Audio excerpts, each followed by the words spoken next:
Alright, hey guys. Today we're doing a Europa Universalis 4 video, however, it's not a Let's Play. There's going to be a new Let's Play out today. Also, Fallout New Vegas didn't turn out to be popular, at all. So, yeah, it's going to be on hold for now. So it'll be replaced with something else. There'll also be another video out today. A new Let's Play video, other than this. So actually, let's get to the video. So, one of the most interesting playstyles in Europa Universalis 4, if you have Conquest of Paradise installed, is playing as a North American tribe. Now, they have the technology group North American, which is 250% more expensive, which means you pay 350% more 350% monarch points for technologies. Now, one of my favorite ones as well, normally you would say, well, I would choose one of the bigger powers, right? To play as. I actually don't like playing as them. The Iroquois, well, it's not that you can't. I actually think the Iroquois or the Huron would actually not more the Iroquois, since they have a pretty good leader. However, one of my favorite ones to play as, tied between Micmac and Abenaki. And I have a test playthrough I did as the Abenaki, and I'm going to talk about why. Alright, why the Abenaki? They're small, they're one province minor. So what benefits do they have?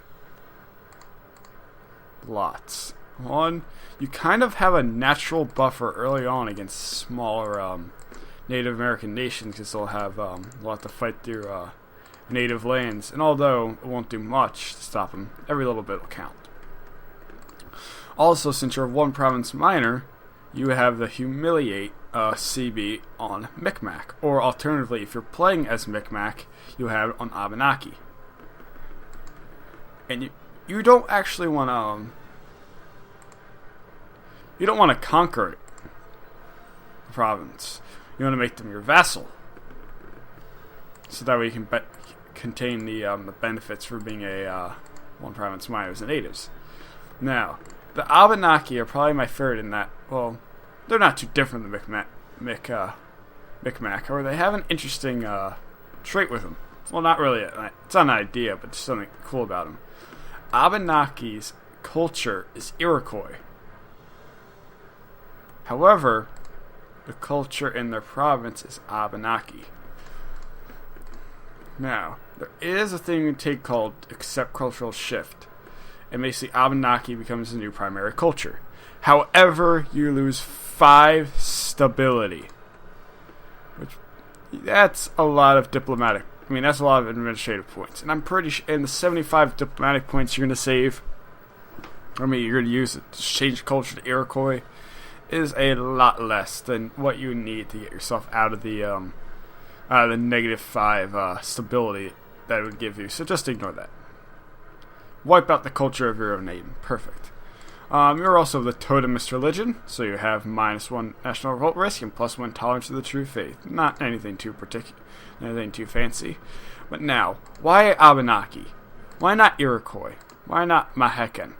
Why not Fox? Why not Cree? Why not Shoshone? Why not Comanche? Why not any of them? Well, other than the reasons I already stated before, one big reason is the fact that after you get all your native ideas, which I will talk about in a minute, you need to reform your government, which will give you basically, like, if you have a native council, you'll become a monarchy. If you're a tribal democracy, you'll become a republic. So just a westernized version of your government. And you will also get your technology boosted up to I think it's about, you get some technologies from whoever's core it chooses from. I think it's like that might be the average of the Western nations, I'm not sure. But that only reforms your government, which allows you to westernize. Now, westernization will reduce your stability by 3, so they westernize, and each month up to 10 monarch power will be drawn from each category. Now, this is going to be a very dangerous time for you while you're westernizing. However, none of none of the other Native American tribes will have a chance to do it. You know why? Well, at least not when you're doing it. Because Europe, when they tend to colonize North America as a whole, like the United States part of North America anyway, or the Canadian part, they come here into Newfoundland and along the St. Lawrence River. But Abenaki will be extremely close to that. Actually, when you take the native diplomatic idea, you should have at least a province here, around here. Around here in this area. And that will allow you to reform your government and westernize much faster than all of your more southern or western neighbors. In fact, some of these guys may never get a chance to westernize. Now, let's go over some of the other Native Americans have an interesting mechanic if you have Conquest of Paradise called Federation, where two native tribes can join a federation with each other. It functions as a defensive alliance, where they'll only call upon other Federation members if one of them is attacked. Now, your native ideas are kind of like sub-idea groups, which give you benefits that help you along your way to become more developed. Now, the really big ones in each category are flexible warfare. Minus 100% military tech costs will bring you on the level of the Mesoamerican and the South American tech group. Talking Leaves also does the same thing, same level as Mesoamerican and South American. And Abenaki and Tribal Constitution, same thing, it brings it down to 150%. Or the native diplomatic idea is you get one free colonist. Now, this will also be probably one of the hardest times you will have. Now, the reason why I personally like the Abenaki also for this is because they have some extremely wealthy provinces near them. Let's just look at the provinces around Abenaki directly. 3, 5, 3, 2. Some of the other ones, who like in this big mess here, have like 2s, a couple 3s, and some 1s. Much more wealthy provinces here. And the hardest thing we'll do will be getting that first province colonized. However, after that, it should be a bit smoother sailing. Now, you may eventually have problem with the Iroquois, or the Huron, or the Shawnee, or the Susquehanna, depending on who gains control. So, is there anything else I have to go over? Oh yes, migration. You can only do this as a one-province country. Migration basically allows you to any adjacent provinces, you can move your whole capital there. Which turns out really useful. Well, actually, also you get 50 of each power category, and also Abenaki starts out as a 3 base tax province. However, you can move up here. If you can move to either this place and then Kesbeck, move this Dacona, 5 base province. Yeah, maybe Arctic. However, you gain plus 10 trade power in the St. Lawrence estuary. And of course, you're inching yourself ever closer to the Europeans. So I think that'll be pretty much all we need to do. Oh yeah, and also one thing I forgot to forget. Great. Natives have their own buildings that they lose, I believe, once they westernize. It might be when they reform their government.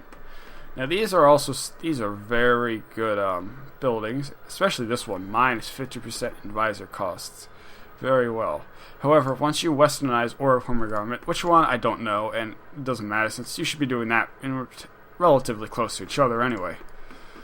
You will lose all of those buildings. Now, let me load a game I have as the Abenaki that I've grown to some considerable power when it comes to North America. Alright, so here is my Abenaki Empire. So, alright guys, sorry for that. U4 crashed. Hooray! Alright, so now here is my game as the Abenaki. Now, in this game, as you can see, I've got a pretty considerable sized empire. The Huron actually conquered the Iroquois and conquered this and the Susquehannock. So I basically moved in there and started taking some of my own. So I took some of the Iroquois land because it was the same culture as me. There was no reason for me not to take it. And I took some of the Huron land.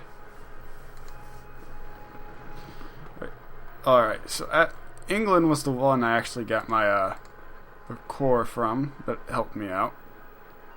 I was actually allied to them for a while, but then they decided to, they didn't want to be my friends anymore. Now, yeah, I know that Portugal is like down here, but oh, the next two provinces are going to be make a colony. But anyway, as you can see, the Huron have level 7 military tech from reforming the government. However, I have 10. And that's because I have the Western tech group. I successfully westernized, and now I'm just trying to catch up to the Europeans. And now, I actually did keep my totemist religion. I just did. No particular reason. My inflation is going down. I can afford a bunch of advisors. I get decent income. However, I did start with 0 legitimacy, so it is a bit harder. Harder in that aspect.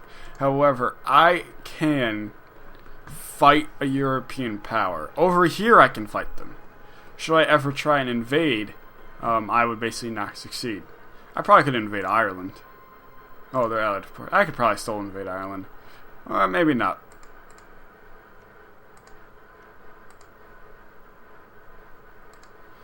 So basically, what the hell went on here?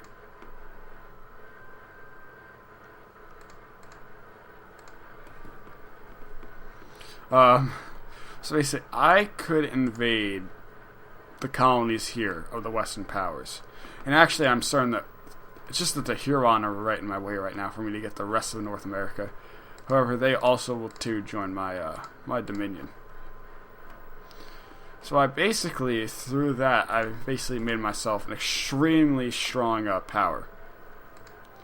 And now, since I was able to basically colonize, and all these provinces that could colonize without going across the ocean, I'm able to defend my land much more than Castilian Canada possibly could hope against me. In fact, in one test I actually did conquer them.